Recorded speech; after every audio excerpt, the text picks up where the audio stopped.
ओशो। रामकृष्ण परमहंस अपने सन्यासियों को कामिनी और कांचन से दूर रहने के लिए सतत चेताते रहते थे। आप अपने सन्यासियों को संसार को प्रगाढ़ता से भोगने को कहते हैं। इस फर्क का कारण क्या है? फर्क है ही नहीं, इसलिए कारण का कोई सवाल नहीं है। रामकृष्ण की भाषा और मेरी भाषा में फर्क है। रामकृष्ण की भाषा पुराने ढाब की है। रामकृष्ण की भाषा योग की भाषा है, मेरी भाषा तंत्र की भाषा है।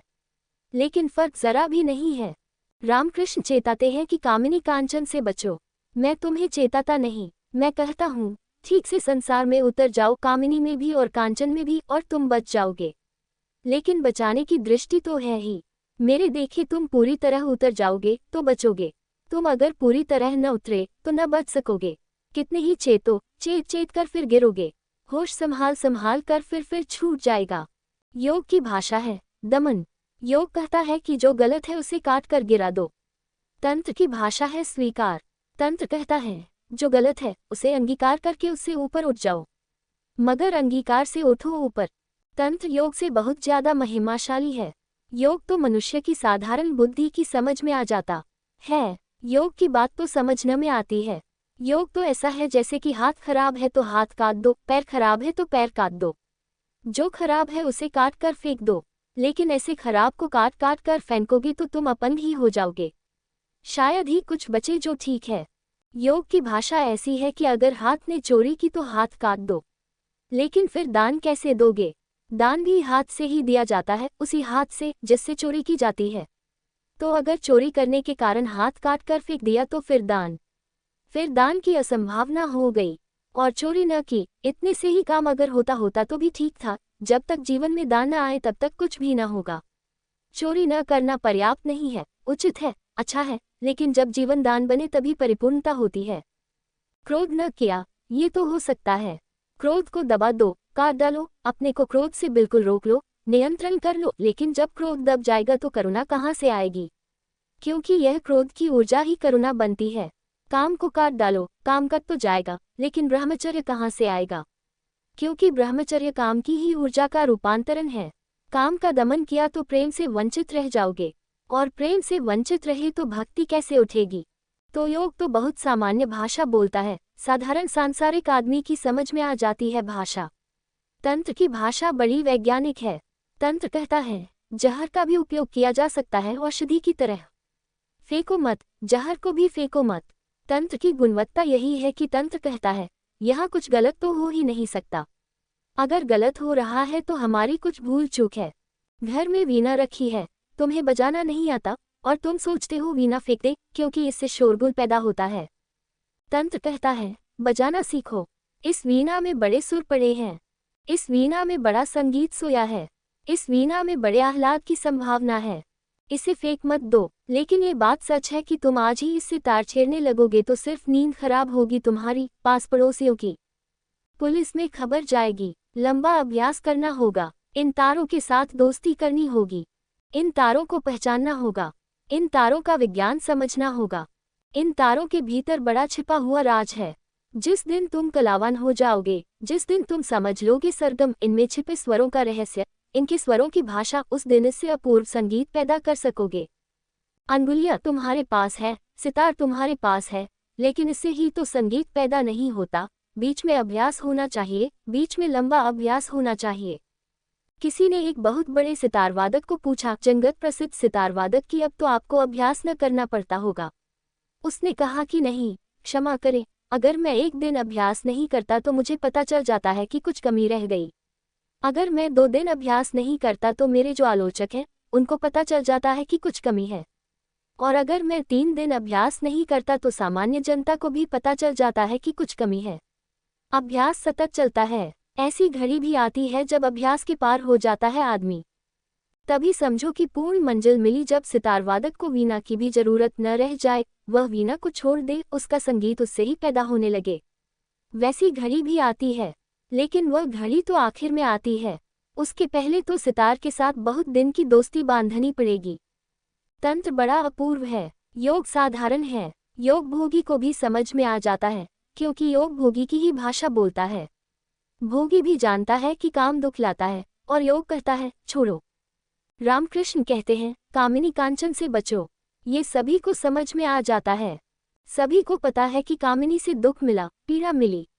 सभी को पता है कि जितना कांचन के पीछे दौड़े, धन के पीछे दौड़े, उतना पागलपन आया, हाथ तो कुछ न लगा।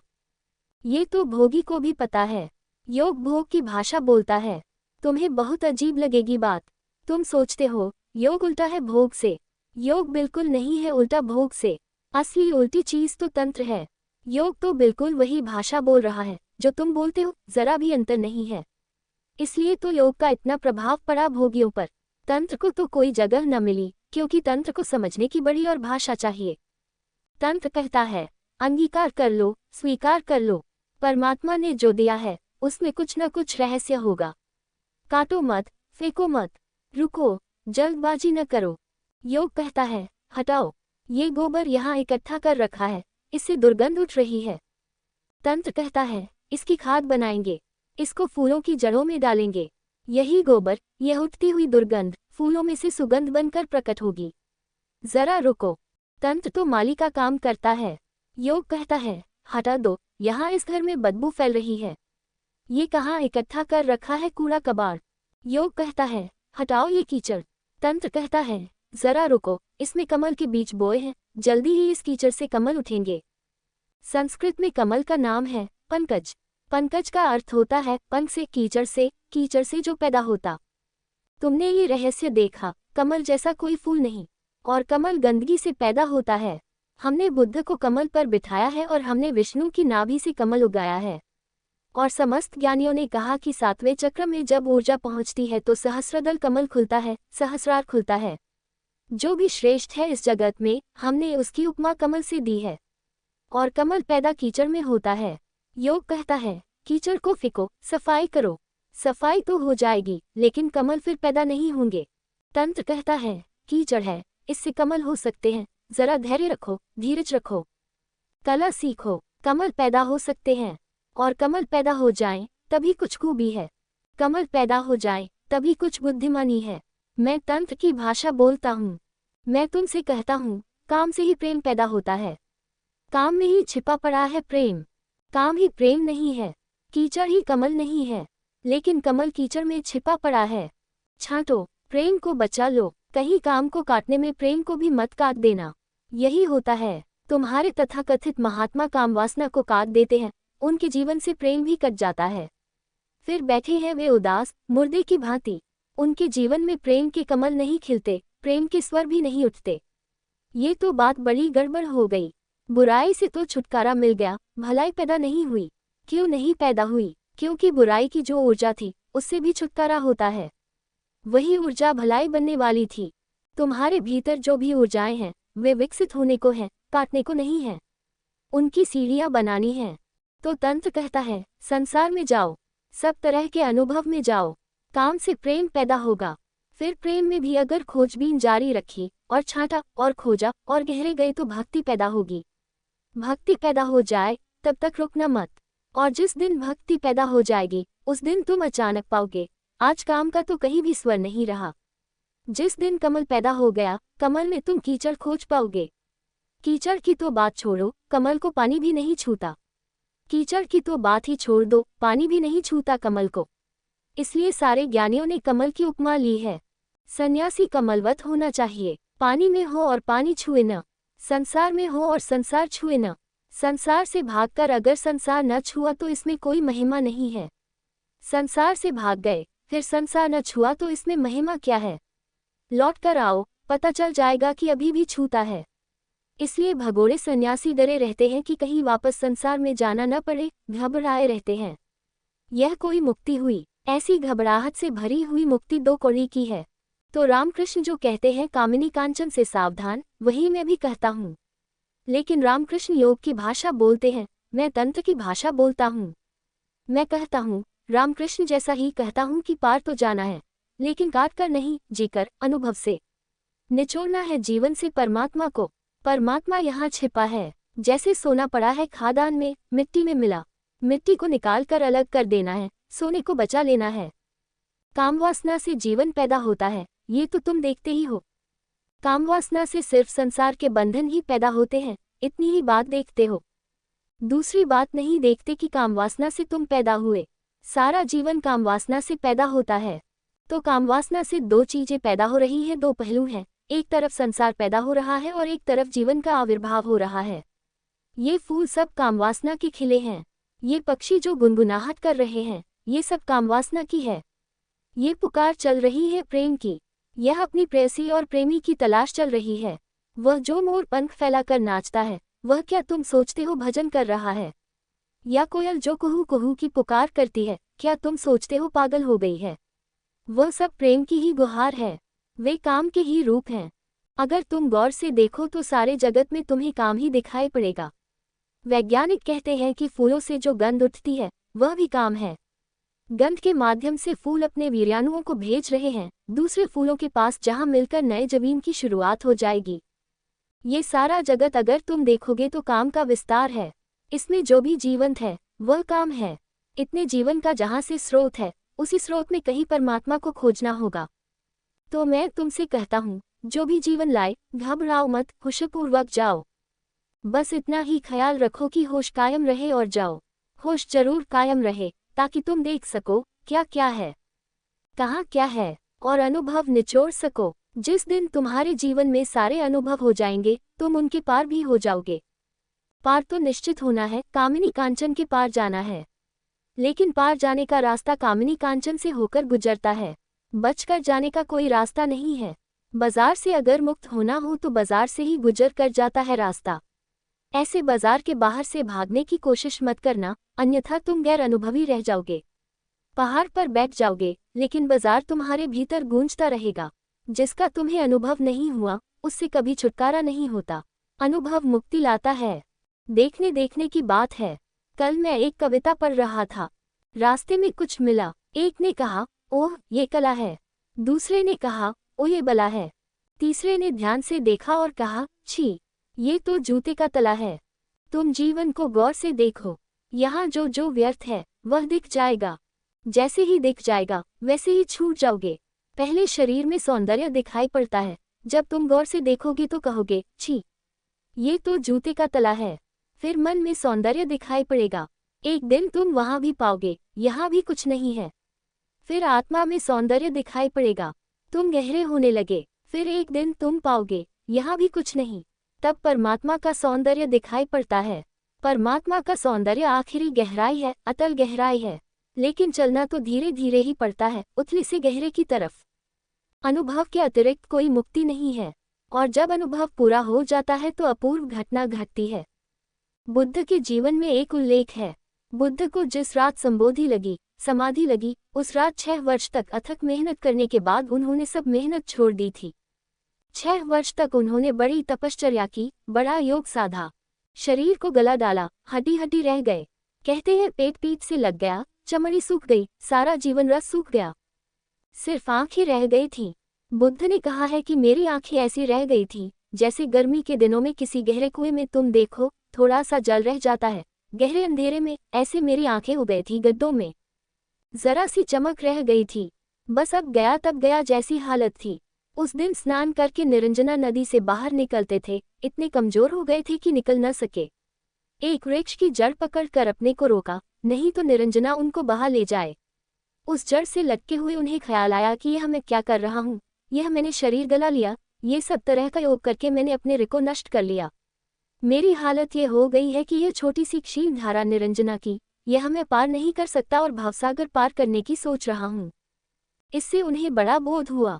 बिजली कौंध गई। उन्होंने कहा, यह मैंने क्या कर लिया, ये तो मेरी आत्मघात की प्रक्रिया हो गई। मैं निरंजना नदी पार करने में असमर्थ हो गया, तो ये भावसागर मैं कैसे पार करूंगा? ये तो मुझसे कुछ गलती हो गई। उस सांझ उन्होंने सब छोड़ दिया। घर तो पहले ही छोड़ चुके थे, संसार पहले ही छोड़ चुके थे, राजपाट सब पहले ही छोड़ चुके थे। उस संध्या उन्होंने त्याग, योग सब छोड़ दिया। भोग पहले छूट गया था, आज त्याग भी छोड़ दिया। उनके 5 शिष्य थे, वे पांचों उनको छोड़कर चले गए जब गुरु ने त्याग छोड़ दिया। और एक स्त्री जिसके कुल का, वंश का कुछ पता नहीं और पूरी संभावना है कि वह अछूत रही होगी, क्योंकि उसका नाम था सुजाता। अक्सर ऐसा होता है कि अगर किसी स्त्री का नाम सुंदरबाई हो तो इतनी बात समझ लेना कि वह सुंदर न होगी। वे नाम से धोखा दे रहे हैं। जो असलियत में नहीं है, अब नाम लगाकर धोखा दे रहे हैं। सुजाता का अर्थ है ठीक घर में पैदा हुई। ठीक घर में पैदा होती तो ये नाम दिया ही नहीं जाता। वह तो अछूत घर में पैदा हुई होगी। कुछ पक्का नहीं है, लेकिन नाम से लगता है कि अछूत घर में पैदा हुई होगी। तारांकन तुमने देखा है न कि आंख के अंधे नाम नयन सुख। सुजाता से लगता है कि कहीं दंश रहा होगा मन में बाप के कि मेरी बेटी अच्छे कुल में पैदा नहीं हुई है, तो नाम से पूर्ति कर ली होगी। शिष्यों ने छोड़ दिया बुद्ध को। उन्होंने कहा, एक तो त्याग छोड़ दिया और इस न मालूम अजान कुल कन्या के किस कुल से आई, कहाँ से आई, कौन है। उस सुजाता ने मिनौती मनाई थी कि पूर्णिमा की रात फलाव फलाव वृक्ष को जहाँ वह सोचती थी देवता का वास है, गांव के लोग सोचते थे खीर चढ़ाएगी। जब वह वहां पहुंची तो उसने बुद्ध को वहां बैठे देखा। उसने तो समझा कि वृक्ष का देवता प्रकट हुआ है। उसने खीर बुद्ध को चढ़ा दी। वह तो बड़ी धन्यभागी समझी अपने को। उसने तो वृक्ष के देवता को खीर चढ़ाई, लेकिन बुद्ध तो सब त्याग कर चुके थे तो उन्होंने खीर स्वीकार कर ली। और कोई दिन होता तो वे स्वीकार भी न करते। शिष्य उन्हें छोड़कर चले गए। उन्होंने कहा, ये गौतम भ्रष्ट हो गया। उस रात बड़े निश्चिंत सोए बुद्ध। पहली दफा निश्चिंत सोए। न संसार बचा न मोक्ष बचा। कुछ पाना ही नहीं था तो अब चिंता क्या थी। चिंता तो पाने से पैदा होती है। जब पाना हो तो चिंता पैदा होती है। तुमने देखा न, कभी रात अगर पाने का कुछ ख्याल पकड़ा रहे मन में कि एक मकान खरीदना है, कि एक नया धंधा करना है, कि यह करना है, कि लॉटरी का नंबर कल खुलने वाला है, कुछ मन में लगा रहे, दौड़ बनी रहे, तो चिंता होती है। उस रात तो कोई चिंता नहीं रही, मोक्ष की भी चिंता नहीं रही। बात ही छोड़ दी। बुद्ध ने कहा, ये सब फिजूल है। न यहाँ कुछ पाने को है, न वहाँ कुछ पाने को है। पाने को कुछ है ही नहीं। मैं नाहक की दौड़ में परेशान हो रहा हूँ। अब मैं चुपचाप सब यात्रा छोड़ देता हूँ। निश्चिंत सोए। उस रात उन्होंने अपने जीवन को जीवन की धारा के साथ समर्पित कर दिया। धारा के साथ बहे, जैसे कोई आदमी तैरे न और नदी में हाथ पैर छोड़ दे और नदी बहा ले चले। खूब गहरी नींद थी। सुबह आंख खुली और पाया कि समाधिस्थ हो गए। लेकिन तब जो घटना मैं तुमसे कहना चाहता हूँ वह घटी। रात वह जो सुजाता मिट्टी के पात्र में गरीब घर की लड़की रही होगी। मिट्टी के पात्रों में गरीब घर के लोग ही खाना खाते हैं।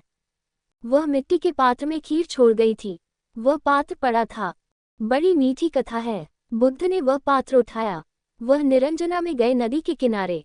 उन्होंने कहा कि अगर यह सच है, जैसा मुझे लगता है कि समाधि फलित हो गई है, पहली दफा मुझे ज्ञान हुआ है, मैं अपूर्व ज्योति से भरा हूँ, मेरे सब दुख मिट गए, मुझे कोई चिंता नहीं रही, मुझे कोई तनाव नहीं रहा, मैं ही नहीं रहा, मैं समाप्त हो गया हूँ। मुझे तो पक्का अनुभव हो रहा है कि मैंने पा लिया, जो पाने योग्य है मिल गया।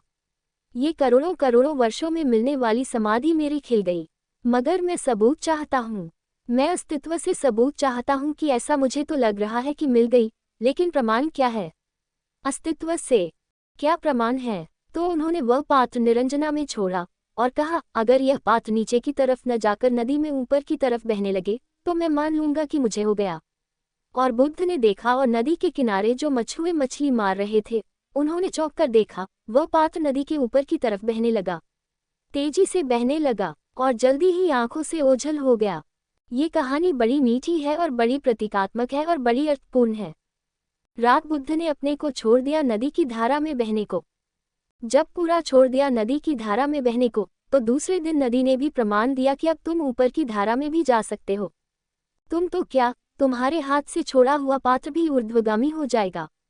ये तंत्र है, ये तंत्र का मूल आधार है। तुम उतर जाओ संसार में पूरे भाव से, समग्र भाव से, सब छोड़कर। झगड़ा नहीं, झंझट नहीं, कलह नहीं, सिर्फ होश रखते हुए जीवन को उतर जाओ। और तुम अचानक एक दिन पाओगे कि तुमने तो नीचे जाने के लिए समर्पण किया था, तुम ऊपर जाने लगे। न केवल तुम, तुम्हारे हाथ के छोड़े हुए पात्र भी जीवन की धारा में ऊपर की तरफ यात्रा करने लगेंगे। तो मैं तो तंत्र की भाषा बोलता हूँ, लेकिन परिणाम वही है। रामकृष्ण कहते हैं, कामिनी कांचन से दूर रहो। मैं कहता हूँ, कामिनी कांचन से दूर हो जाओगे, संसार में ठीक से उतरो। अलग अलग बातें हैं, कहने के ही ढंग में भेद हैं, सत्य तो एक ही है।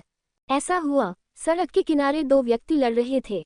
एक के हाथ में बड़ा डंडा था और दूसरे के हाथ में एक लंबा चाकू था और दोनों मारने मरने पर उतारू थे। और अनेक लोग समझा रहे थे कि भाई लड़ो मत, क्या फायदा, तुम्हारे बाल बच्चे हैं, उसकी भी पत्नी है, घर द्वार है, तुम्हारे बूढ़े माँ बाप हैं, ये तुम क्या कर रहे हो? कोई मरा गया तो क्या होगा। बड़ी भीड़ समझा रही थी, लेकिन जितना लोग समझा रहे थे उतना ही उनका जोश बढ़ता जा रहा था। असल में भीड़ अगर न समझाए तो शायद जोश भी कम हो जाए, मगर जब भीड़ समझाने आ जाती है तो फिर जोश कम होता ही नहीं। अगर भीड़ खड़ी न हो तो शायद वे अपने आप चुपचाप घर चले जाएं। लेकिन अब जब इतनी भीड़ देखने वालों की इकट्ठी हो जाती है तो अहंकार और बल मारता है। तभी एक आदमी अचानक भीड़ में से बाहर आया और उसने दोनों आदमियों के हाथ में एक एक पर्चा दिया और पर्चा देकर वह तो भीड़ में नदारद भी हो गया। उन दोनों ने एक साथ पर्चा पढ़ा। पर्चे पर लिखा था, भाइयों, मेरे दवाखाने में गहरे से गहरे जख्म की मलहम पट्टी का सुंदर प्रबंध है और मेरा दवाखाना यहाँ से चंद कदम ही दूर है, जरूरत हो तो चले आना। लेकिन उसका ये पर्चा पढ़ते ही दोनों शांत हो गए। कुछ अपूर्व घटना घटी। दोनों ने सोचा होगा, ये भी हद हो गई, हमारी यहाँ जान जोखिम में है, कोई अपने दवाखाने का विज्ञापन कर रहा है। उन दोनों ने पर्चे गिरा दिए और अपने अपने रास्ते घर चले गए वापस। समझाने वालों से न समझे, लेकिन इस आदमी के दवाखाने के पर्चे ने काम कर दिया। जब मैं तुमसे कहता हूँ कि संसार में जाओ, तब मैं ये थोड़े ही कह रहा हूँ कि संसार में कुछ है। मैं तुमसे ये कह रहा हूँ कि खूब घाव मिलेंगे, खूब दुख भोगना पड़ेगा। लेकिन जब तक तुम संसार का दुख न भोगोगे तब तक तुम संसार से मुक्त नहीं हो सकते। संसार का दुख भोग कर ही तो तुम्हें समझ में आएगा कि व्यर्थ है ये दौड़, यहाँ कुछ भी पाने योग्य नहीं। अन्यथा कैसे समझ में आएगा। मेरे कहने से अगर तुम समझते होते तब तो बात बड़ी सुगम हो जाती, लेकिन तब सत्य उधार मिलता। अच्छा ही है कि तुम्हें दूसरे की बात समझ में नहीं आती, नहीं तो बुद्ध पुरुष तो सदा हुए और सदा कहते रहे कि संसार में कुछ भी नहीं है, फिर भी तुम जाते हो। तुम्हें लगता है कुछ है, तो असली सवाल यह है कि तुम्हें कैसे लगे कि कुछ नहीं है। मेरे कहने से कैसे लगेगा? रामकृष्ण कहते रहे, इससे कैसे लगेगा? और रामकृष्ण ठीक ही कहते हैं कि कुछ भी नहीं है भाई। रामकृष्ण ने देखा है, लेकिन तुमने अभी देखा नहीं, और कानों सुनी सो झूठ सब, आंखों देखी सांझ। अब रामकृष्ण कहते हैं, पता नहीं क्या मामला है, दिमाग भी खराब हो सकता है, कुछ धोखाधड़ी कर रहे हो, कुछ इनका मतलब हो, कौन जाने। या न धोखाधड़ी करते हो, न पागल हो, भ्रम में पड़ गए हो। सारा संसार तो जा रहा है कामिनी कांचन की तरफ। यह एक सज्जन खड़े कह रहे हैं कि सावधान, कामिनी कांचन की तरफ मत जाना। यह अपवाद मालूम होते हैं।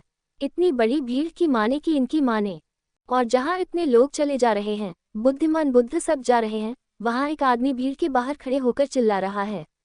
ये तो न कारखाने में तूती की आवाज है। मैं तुमसे यह नहीं कहता, मैं कहता हूँ जरा तेजी से दौड़ी। जिंदगी को जल्दी देख लो, कहीं ऐसा न हो कि जिंदगी देखते देखते मौत आ जाए। इतनी जल्दी देख लो जिंदगी को, उतना अच्छा। जितने पहले तुम जिंदगी में देखकर थक जाओ, अनुभव तुम्हें दिखा दे कि यहाँ कुछ भी नहीं है, यह मृग मरीचिका है, तो तुम मुक्त हो जाओगे। लेकिन मेरी भाषा तंत्र की भाषा है। जीवन का विरोध नहीं है, जीवन को जानना है, और जानने के लिए निर्विरोध भाव से जाना जरूरी है। जिसे भी जानना हो उसके प्रति पहले से पक्षपात मत बना लेना। तुम चकित होगे कि मनुष्य जाति उस घटना के करीब आ रही है जहां बड़े पैमाने पर लोग संसार से मुक्त हो सकते हैं। अब तक ऐसा इक्का दुक्का होता था, कभी कभार होता था, लेकिन इस सदी के पूरे होते होते कम से कम पश्चिम के मुल्कों में तो निश्चित ही बहुत लोग संसार से मुक्त हो जाएंगे। क्योंकि संसार को देखने के, संसार को जीने के इतने उपाय खोज लिए गए हैं कि जिस जीवन को देखने के लिए कई जन्म लगते थे, वह एक ही जीवन में देखा जा सकता है।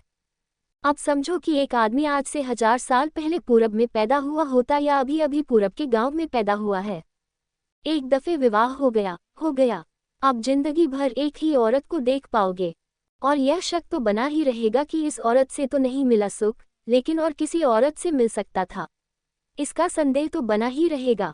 इतनी सुंदर स्त्रियां हैं, अभिनेत्रियां हैं, पर्दों पर उनकी रंगीन तस्वीरें हैं, तो तुम्हें अपनी पत्नी से नहीं मिल सका सुख, इसने खूब दुख दिया, ये कामिनी तो खतरनाक सिद्ध हुई। रामकृष्ण इसके बाबत तो सच कहते हैं, मगर और के बाबत हेमा मालिनी के संबंध में क्या कहते हैं? वह जो तस्वीर पर्दे पर बनती है, लुभावनी सारी व्यवस्थाओं से उसका आकर्षण पकड़ता है। इससे तुम कैसे छूटोगे? कई जन्म लगेंगे। आधुनिक सभ्यता कई जन्मों की जरूरत को समाप्त किए दे रही है। पश्चिम में एक आदमी अपनी जिंदगी में 8 या 10 बार शादी कर लेता है। तुम एक स्त्री से धोखा खाते हो, वह 10 स्त्रियों से धोखा खाता है। तुम एक पति से धोखा खाते, पश्चिम की स्त्री 10 पतियों से, 20 पतियों से धोखा खा लेती है। कितनी बार तुम झुठलाओगे? इस बार कहोगे कि चलो यह आदमी ठीक नहीं मिला, ये दूसरा आदमी ठीक है, अब इससे विवाह कर ले। उससे विवाह करते हो, पाते हो फिर वही चक्कर। 2-4-10 दिन के बाद हनीमून समाप्त हुआ और चक्कर वही का वही है। कुछ फर्क नहीं पड़ता, आदमियों की शक्लें अलग है, ऊपर के रंग ढंग अलग है, भीतर से वही बीमारियां निकलती है, वही क्रोध, वही ईर्ष्या, वही वैमनस्य, वही घृणा, वही सब उपद्रव।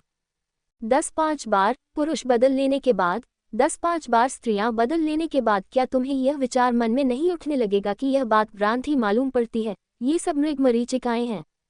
ये कुछ आश्चर्यजनक नहीं है कि पश्चिम के लोग धर्म में उत्सुक हो रहे हैं। उत्सुक होने का कारण है, पूरब के लोग धर्म में उत्सुक नहीं रहे हैं।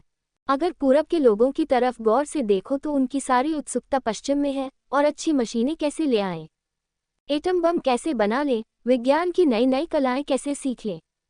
पश्चिम की तरफ भाग रही है पूरब की मनीषा, पश्चिम की मनीषा पूरब की तरफ आ रही है। पश्चिम से लोग खोज करने आ रहे हैं ध्यान क्या है, भक्ति क्या है, प्रार्थना क्या है। ये तुम्हें दिखाई नहीं पड़ता कि मामला क्या हो रहा है, ऐसा क्यों हो रहा है। पूरब का आदमी धन से परेशान है, धन नहीं मिला, सुंदर स्त्री नहीं मिली, सुंदर मकान नहीं मिला, मिला नहीं तो अनुभव नहीं हुआ, अनुभव भव नहीं हुआ तो छुटकारा नहीं होता। पश्चिम के आदमी के पास सब है, सुंदर से सुंदर कार है, सुंदर से सुंदर मकान है, सुंदर से सुंदर पत्नी, पति, बच्चे, और सब खाली हाथ, कोरे के कोरे, राख हाथ में, मुंह में राख का स्वाद। इसका बड़ा क्रांतिकारी परिणाम हो रहा है। पश्चिम का आदमी उत्सुक हो रहा है बुद्ध की बातों में, क्राइस्ट की बातों में। एक नया जागरण पैदा हुआ है। यहाँ तुम चकित होगे, पश्चिम से आए हुए मेरे सन्यासियों में कोई वैज्ञानिक है, कोई डॉक्टर है, कोई इंजीनियर है, कोई प्रोफेसर है, कोई चर्च का पादरी है। ये सारे लोग वहाँ जीवन को देखकर आ रहे हैं, और यहाँ पूरब के लोग इन पर हंसते हैं। स्वभावत जिसके पास जो नहीं है उसी की मांग होती है। ऐसा हुआ, सम्राट अकबर एक फकीर से मिलने जाया करता था। कभी कभी फकीर भी सम्राट को मिलने आता था। आखिर सम्राट से रहा न गया। एक दिन उसने पूछा, एकांत था, दोनों बैठे थे। उसने पूछा, एक बात पूछूं, आप जब भी आते हैं तो पैसे की मांग करते हैं, मैं जब भी आता हूं तो परमात्मा की बात करता आता हूं।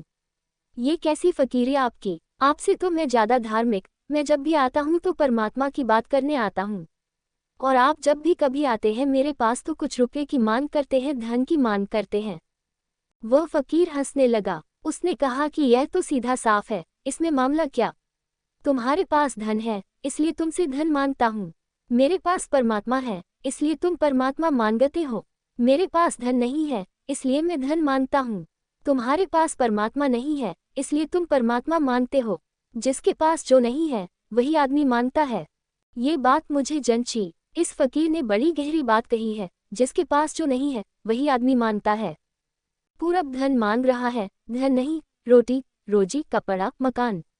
पश्चिम कुछ और बातें मांग रहा है, रोटी, रोजी, कपड़ा, मकान की बात तो खत्म हो गई, वह तो मिल गया, और उसे पाकर कुछ भी नहीं पाया। पश्चिम के आदमी को रामकृष्ण की बात में हैरानी होती है कि ये इतना क्यों दोहराते हो कि कामिनी कांचन छोड़ो। ये तो छूट ही रहा है, इसमें दोहराने की बात ही क्या है। तुम ये जानकर हैरान होगे कि यहाँ मेरे पास भारत के सन्यासी हैं। 65 साल के एक बूढ़े ने 8-10 दिन पहले मुझे आकर कहा कि और तो सब ठीक है, ध्यान से बड़े लाभ हो रहे हैं, मगर यह काम वासना नहीं जाती। मन भी शांत हुआ है, धन में भी उतनी आकांक्षा नहीं रह गई, उतनी बेचैनी भी नहीं है। आंख से आंसू गिर रहे हैं, दुख में कह रहे हैं वे, क्योंकि 65 साल उम्र हो गई है। वे खुद भी समझते हैं कि अब यह मेरी उम्र भी हो गई, अब ये बात भी क्या है। मगर यह छूटता नहीं, पीछा नहीं छूटता। भले सीधे साफ आदमी है, धोखा नहीं दे रहे हैं। पत्नी को भी साथ लाए थे, पत्नी की आंख से भी आंसू गिर रहे हैं। कहते हैं कि क्या करूं, शरीर भी कमजोर हो गया है, लेकिन यह वासना अभी भी बल मारती है, ये सिर उठाती ही रहती है। और संयोग की बात की उसी दिन एक अमेरिकन युवक ने, जिसकी उम्र केवल 23 साल है, उनके बाद वह मुझे मिलने आया और उसने कहा कि मुझे कोई उत्सुकता स्त्रियों में नहीं है, क्योंकि जब मैं 15 साल का था तब से मैं न मालूम कितनी लड़कियों के साथ रह चुका। मेरा खत्म हो गया रस, मुझे रस ही नहीं है स्त्रियों में कोई। इसमें कुछ गलती तो नहीं हो रही है। उसने मुझसे पूछा क्योंकि आप कहते हैं जाओ संसार को अनुभव करो, और मुझे इसमें कुछ रस नहीं मालूम होता। तो क्या मुझे जबरदस्ती जाना चाहिए, जबकि मुझे स्त्रियों में रस ही नहीं है? और अभी मैं केवल 23 साल का हूँ, और आपकी बात सुनता हूँ तो मुझको भी लगता है कि मुझे कुछ गड़बड़ी तो नहीं है। मेरी कुछ हालत तो खराब नहीं है, क्योंकि अभी तो रस होना चाहिए, अभी तो मैं जवान हूँ। अब एक बूढ़ा आदमी है, वह कहता है, जरूर कुछ गड़बड़ है, क्योंकि अब तो मैं बूढ़ा हो गया, अब रस जाना चाहिए। और एक जवान आदमी है, वह कहता है कि रस अभी होना चाहिए, जरूर कुछ न कुछ गड़बड़ है मेरे भीतर, क्योंकि मेरा रस बिल्कुल चला गया, मुझे कोई उत्सुकता ही नहीं है स्त्रियों में। क्या हो रहा है? ये बूढ़ा आदमी जीवन भर दमन करता रहा। ये बूढ़ा आदमी जिंदगी भर रामकृष्ण की बात मानकर चलता रहा, कामिनी कांचन से सावधानी बरत बरत कर गड्ढे में गिरा। ये जो जवान लड़का है, ये तंत्र की भाषा समझ पा रहा है। इसने अभी ज्यादा दिन नहीं हुए, 7-8 साल में इतना देख लिया जितना कि बूढ़ा आदमी 65 साल में नहीं देख पाया। ये बहुत लड़कियों के साथ रह लिया, बहुत लड़कियों को भोग लिया, देख लिया, कुछ सार नहीं है। व्यर्थ की बकवास है। टूट गया सपना, टूट गया भ्रम, भ्रम टूटते ही अनुभव से हैं। मैं जो कह रहा हूँ उसमें और रामकृष्ण की बात में निष्कर्ष में कोई भेद नहीं है, लेकिन मेरी प्रक्रिया तंत्र की है। मेरी प्रक्रिया आधुनिक है, मेरी प्रक्रिया भविष्य के लिए है। रामकृष्ण पुरानी बात बोल रहे थे, रामकृष्ण रूढ़ी परंपरा की बात बोल रहे थे, रामकृष्ण योग की भाषा का उपयोग कर रहे थे। और रामकृष्ण की बात सुन, अगर तुम रामकृष्ण के वचन पढ़ो, वचनामृत रामकृष्ण के, तो तुम भी थोड़े हैरान हो जाओगे। ऐसा कोई दिन ही नहीं जाता जिस दिन वे समझाते नहीं अपने भक्तों को कि कामिनी कांचन छोड़ो, कामिनी कांचन छोड़ो, कामिनी कांचन छोड़ो। इससे पश्चिम में तो रामकृष्ण पर शक पैदा होता है। पश्चिम के मनोवैज्ञानिकों ने ये वक्तव्य दिए हैं कि रामकृष्ण कुछ परेशान मालूम होते हैं कामिनी कांचन से। क्यों 24 घंटे लगा रखा है रागा कामिनी कांचन छोड़ो। मैं जानता हूँ रामकृष्ण परेशान नहीं है, रामकृष्ण तो बाहर हो गए हैं, लेकिन रामकृष्ण जिनके बीच बैठे थे वे सब परेशान हैं। वे उनको समझा रहे हैं कि छोड़ो, वे उनको समझा रहे हैं, क्योंकि इस भारत का मन सदियों से इतना दमित हो गया है कि इसकी पकड़ ही बस 2 चीजों पर है, स्त्री और धन। जॉर्ज मार्क्स, पश्चिम का एक लेखक, दिल्ली आया। उसने अपने संस्मरणों में लिखा है कि एक सरदार जी ने दिल्ली स्टेशन पर हाथ पकड़ लिया और कहा कि मैं ज्योतिषी हूं और मैं आपका हाथ देखकर आपका भविष्य बता सकता हूं। जॉर्ज मार्क्स ने कहा, लेकिन मुझे भविष्य में कोई उत्सुकता नहीं है, वर्तमान काफी है, आप क्षमा करें, आपकी बड़ी कृपा। लेकिन वह सुने ही नहीं। सरदार तो सरदार, उन्होंने सुना ही नहीं, वह तो अपना बताने ही लगे हाथ खोलकर भविष्य। सिर्फ शिष्टाचारवश मार्क्स ने लिखा है कि मैंने कहा कि भाई अब तो ये मानता ही नहीं, बताता है तो मैंने सुन लिया। 2 मिनट बाद मैंने कहा कि अब मुझे जाने दें, मुझे उत्सुकता नहीं है भविष्य में कोई, कि आपको धन मिलेगा, कि पत्नी मिलेगी, कि मकान मिलेगा। उसने कहा, मेरे पास सब है, मुझे अब कोई मिलने की जरूरत नहीं है। इनसे छूटूं कैसे, इसके लिए भारत आया हूँ। आप कृपा करो सरदार जी, मैं छूटने के लिए आया हूँ और तुम मिलने का बता रहे हो। तो सरदार जी ने कहा, लेकिन मेरी 5 रुपये फीस।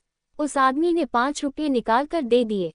हालांकि यह बात जाति की है, क्योंकि वह पूछना ही नहीं चाहता, इनकार कर रहा है, जबरदस्ती तुम बता रहे हो और फीस मांग रहे हो।